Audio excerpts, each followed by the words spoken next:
1 Year Bible, Friday, May 16th. 1 Samuel 18:5 through 19:24.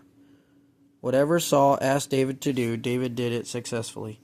So Saul made him a commander over the men of war, an appointment that was welcomed by the people and Saul's officers alike.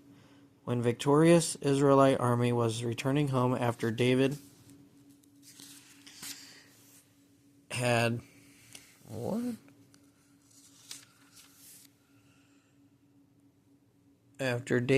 killed the Philistine, women from all the towns of Israel came out to meet King Saul. They sang and danced for joy with tambourines and cymbals. This was their song: Saul has killed his thousands and David his 10,000s. This made Saul very angry. What's this? He said.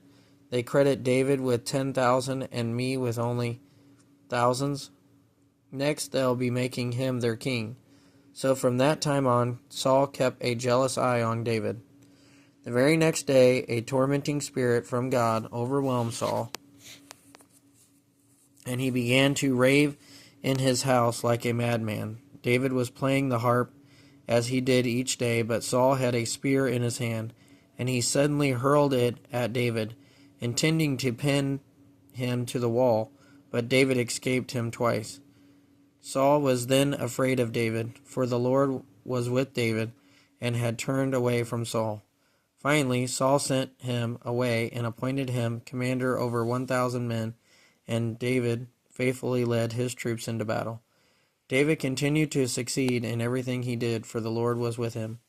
When Saul recognized this, he became even more afraid of him. But all Israel and Judah loved David because he was so successful at leading his troops into battle.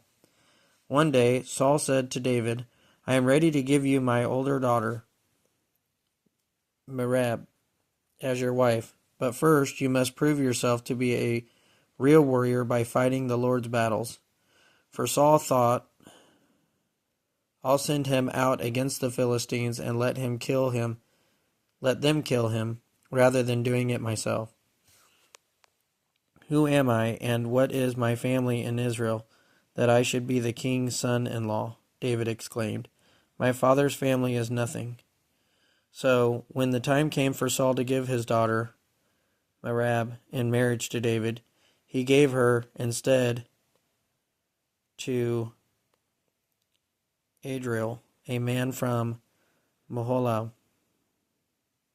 In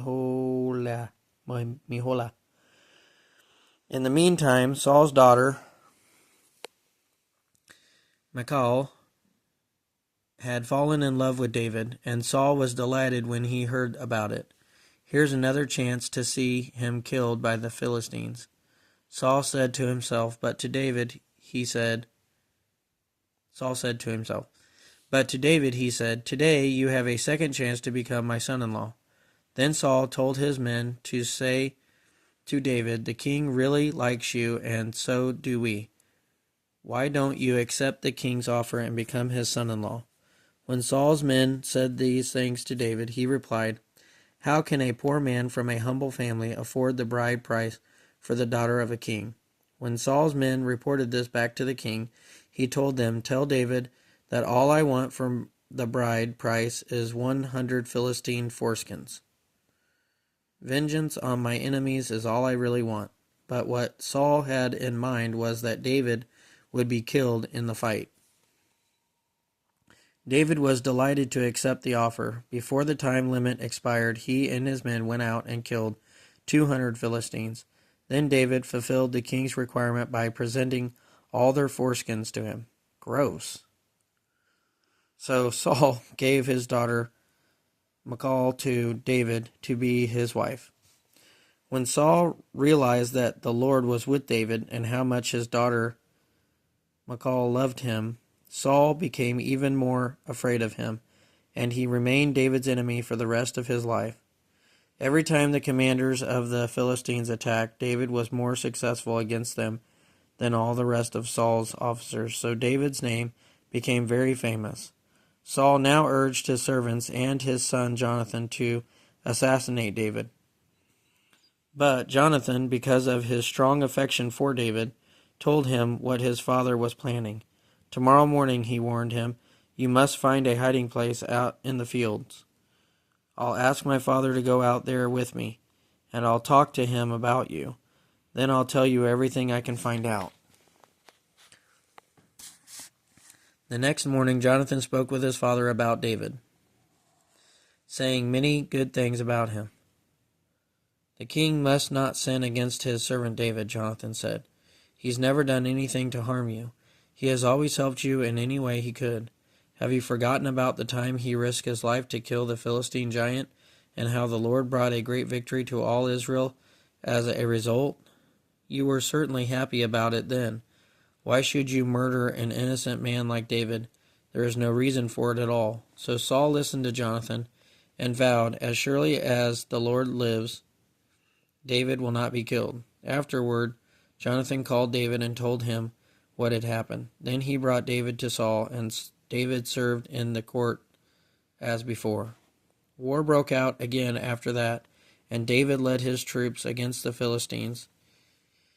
He attacked them with such fury that they all ran away.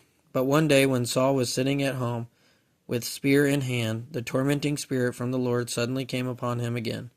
As David played his harp, Saul hurled his spear at David, but David dodged out of the way, and leaving the spear stuck in the wall, he fled and escaped into the night. Then Saul sent troops to watch David's house. They were told to kill David when he came out the next morning, but Michal, David's wife, warned him, "If you don't escape tonight, you will be dead by morning." So she helped him climb out through a window, and he fled and escaped. Then she took an idol and put it in his bed, covered it with blankets, and put a cushion of goat's hair at its head. When the troops came to arrest David, she told them he was sick and couldn't get out of bed.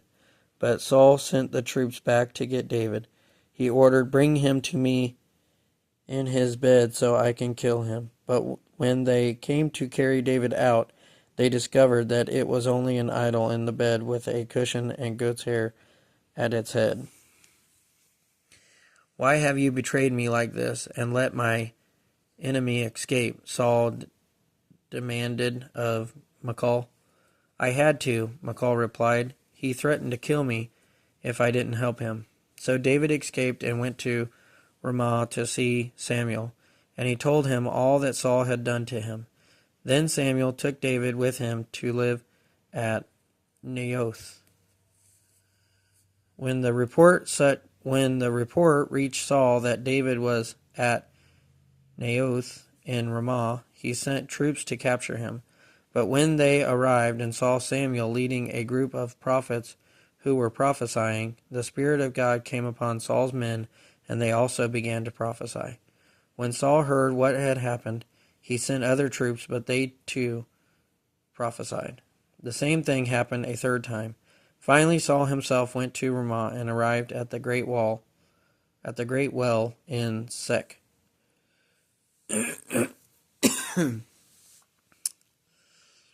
"Where are Samuel and David?" he demanded. "They are at Naioth in Ramah," someone told him. But on the way to Naioth in Ramah, the Spirit of God came upon Saul, and he too began to prophesy all the way to Naioth. He tore off his clothes and laid naked on the ground all day and all night, prophesying in the presence of Samuel. The people who were watching exclaimed, "What? Is even Saul a prophet?" John 8:31 through 59. Jesus said to the people who believed in him, "You are truly my disciples if you remain faithful to my teachings. And you will know the truth, and the truth will set you free." "But we are descendants of Abraham," they said. "We have never been slaves to anyone. What do you mean you will be set free?" Jesus replied, "I tell you the truth. Everyone who sins is a slave of sin. A slave is not a permanent member of the family, but a son is part of the family." forever. So if the Son sets you free, you are truly free. Yes, I realize that you are descendants of Abraham, and yet some of you are trying to kill me because there's no room in your hearts for my message. I am telling you what I saw when I was with my father, but you are following the advice of your father.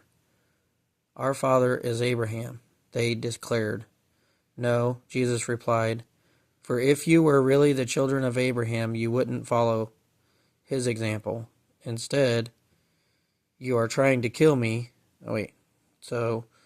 If you were really the children of Abraham, you would follow his example. Instead, you are trying to kill me because I told you the truth, which I heard from God. Abraham never did such a thing. No, you are imitating your real father. They replied, we aren't illegitimate children. God himself is our true father. Jesus told them, if God were your father, you would love me, because I have come to you from God. I am not here on my own, but he sent me. Why can't you understand what I am saying? It's because you can't even hear me. For you are the children of your father, the devil, and you love to do the evil things he does. He was a murderer from the beginning. He has always hated the truth, because there is no truth in him. When he lies, it is consistent with his character, for he is a liar and the father of lies. So when I tell you the truth, you must naturally don't believe me. You just naturally don't believe me. Which of you can truthfully accuse me of sin? And since I am telling you the truth, why don't you believe me? Anyone who belongs to God listens gladly to the words of God. But you don't listen because you don't belong to God. The people retorted, you Samaritan devil, didn't we say all along that you were possessed by a demon?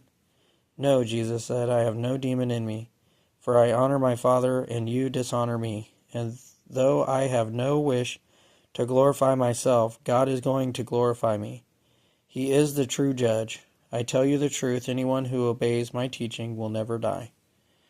The people said, now we know you are possessed by a demon.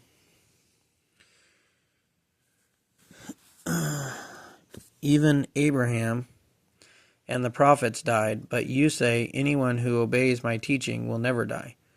Are you greater than our father Abraham? He died, and so did the prophets. Who do you think you are? Jesus answered, if I want glory for myself, it doesn't count, but it is my Father who will glorify me. You say he is our God, but you don't even know him. I know him. If I said otherwise, I would be as great a liar as you. But I do know him and obey him. Your father Abraham rejoiced as he looked forward to my coming. He saw it and was glad. The people said, you aren't even 50 years old. How can you say you have seen Abraham? Jesus answered, I tell you the truth, before Abraham was even born, I am. At that point, they picked up stones to throw at him, but Jesus was hidden from them and left the temple. Psalms 112, 1 through 10. Praise the Lord. How joyful are those who fear the Lord and delight in obeying his commands. Their children will be successful everywhere. An entire generation of godly people will be blessed. They themselves will be wealthy, and their good deeds will last forever. Light shines in the darkness for the godly. They are generous, compassionate, and righteous. Good comes to those who lend money generously and conduct their business fairly. Such people will not be overcome by evil. Those who are righteous will be long remembered. They do not fear bad news. They confidently trust the Lord to care for them. They are confident and fearless and can face their foes triumphantly. They share freely and give generously to those in need. Their good deeds will be remembered forever. They will have influence and honor. The wicked will see this and be infuriated. They will grind their teeth in anger. They will slink away, their hopes to worth. Proverbs 15:12 through 14. Mockers hate to be corrected, so they stay away from the wise. A glad heart makes a happy face. A broken heart crushes the spirit. A wise person is hungry for knowledge, while the fool feeds on trash. All right, that's May 16th. Like, share, comment.